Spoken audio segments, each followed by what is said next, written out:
From LA and OC. Online. For LA and OC. On demand. AM 570. K, Los Angeles, California. KLAC. AM 570. KLAC. Ladies and gentlemen, please, would you bring your attention to me for a feast for your eyes to see, an explosion of catastrophe. Do you want it? This is the Joe McDonnell Experience. Do you want it? Do you need it? Let me hear it. Ladies and gentlemen. Here's your host, Joe McDonnell. And welcome back, everybody. 809. Thanks to Sonny Vaccaro for taking the time to come on again this week. We really appreciate his insight into this whole Kobe Bryant situation. And it's also a pleasure to welcome to the program one of my favorites. He, of course, you have Reggie, you have Kareem, you have Magic, you have Shaq, and you have Goldberg. How you doing, Bill? I'm doing great, man, and you? Good. Thank you for coming on. Bill's going to be doing color commentary this weekend right out here in Los Angeles from the Coliseum. As you heard the promo a moment ago, there's going to be a big martial arts, MMA, a mixed martial arts show out here at the Coliseum. And, boy, I tell you, a lot of connections here into wrestling and you and pro football and you. It should be quite a card. Now, Bill, there was some controversy about whether or not this card was even going to get going. Explain to the audience, is there still going to be the full card of what you guys expected? Yeah, well, yes and no. The show is definitely going to go on as expected, but unfortunately there were a couple of guys who couldn't pass these stringent California board physicals. So, it's very unfortunate, but hey, we got some great fights still going on, and I think only one of them was actually something that we're really going to miss. So, other fights will definitely make up for it. It's going to be a great night of fighting. Yeah, so Hongman Choi is not going to be able to compete, right? No, it was rumored that they had to give him an MRI or a CAT scan, and his head was too big to fit in the CAT scan. But I must dispel those rumors because that's all they were rumors. Yeah, and he was supposed to be going up against Brock Lesnar, who you know something about because your last match in the WWE and his last match in the WWE were at WrestleMania, I believe, 18 or 19. So you guys know each other well, and tell us how you think he's going to do as a mixed martial artist. His background as an amateur wrestler is definitely going to help him tremendously. I mean, anybody who can go through the collegiate ranks and be 106-5 is just an unbelievable athlete. He totally dominated the heavyweight scene, and I think he's going to make a quick transition. There's no question he's got to work on his stand-up skills, but as far as taking to the ground, I don't think there's a heavyweight on the planet that he can't take down. So I think we're in for a big treat on Saturday night. We're talking with Bill Goldberg in this segment of the Joe McDonnell Experience, brought to you by Shooteria. And Bill, Johnny Morton, who, again, you played pro football, and Johnny Morton played for USC out here and played in the Coliseum, and he was an NFL receiver for many years.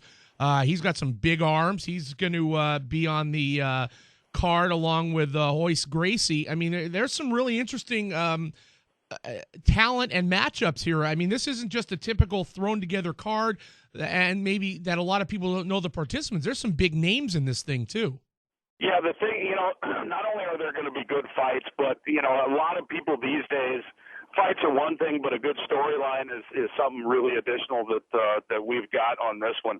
I mean, whether it be Johnny Morton coming out and fighting for the first time after being a 12-year pro in the NFL, or Brock fighting for the first time, or, first and foremost, the rematch of Sakuraba and Gracie. I mean, those guys fought 7 years ago to a 90-minute fight, and yeah, they had to stop that fight, didn't they? End. Yeah, right. I remember they had to stop that.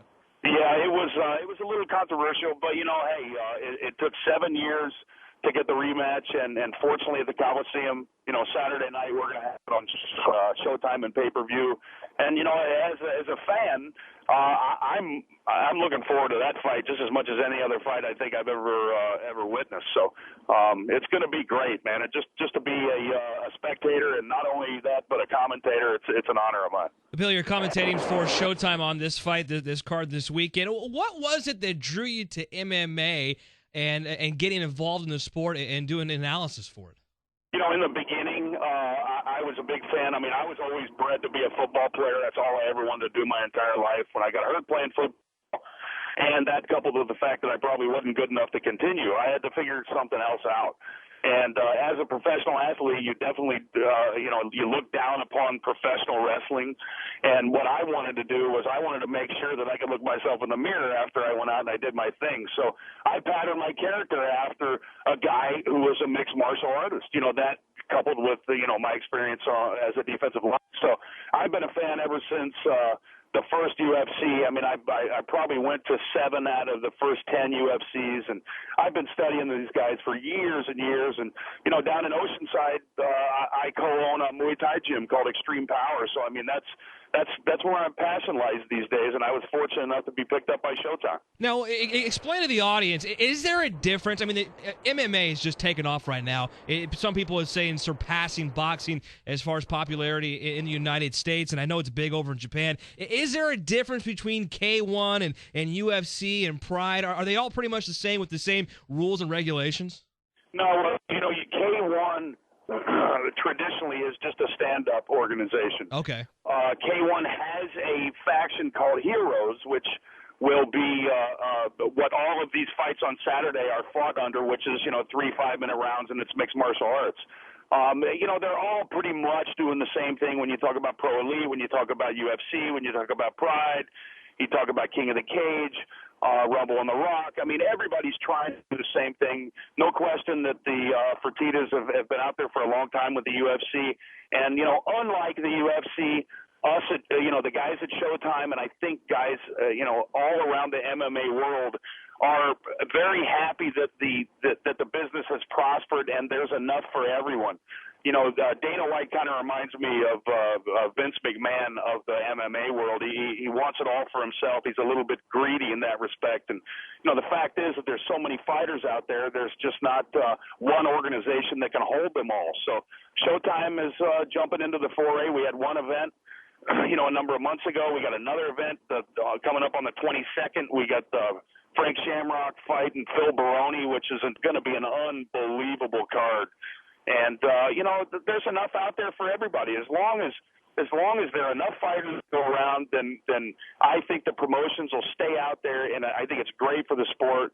Me being a professional football player, I was happy when the USFL was out there and the World Football League, because it gave a lot of guys jobs. And at the end of the day, I mean, everybody's got to make a living too. So, and as far as it maybe surpassing boxing, man, I think I think it surpassed boxing about a year ago, man. There are more kids out there who know who Randy Couture and Quentin Jackson and Sakuraba are than any of the boxers out there now. So, I mean, it's gone crazy. Bill Goldberg with us here on AM 570 KLAC. Bill, I'm curious, if you were 15 years younger, even with your football aspirations, once you made the decision after your injury not to pursue any more of football, would you have become a mixed martial artist had it been really popular and available at the time? I think there's no question about it. I mean, we have to always consider where the money is too. I mean, if it was as popular as it is now, I mean, my love for MMA has been around for a long time. And like I said, I co-own a Muay Thai gym. And, yeah, I mean, I told Brock, we were doing the interview today, and I told him, I said, 10 years ago, I would have kicked your ass, man. But the fact is, I'm just a little bit old now. And, I mean, my body has been through a lot of stuff, man. And I'm 40. I got a little boy at home and a wonderful wife. And, hey, you know what? You never say never. So I'm going to say that if the money was right, I'd do it today.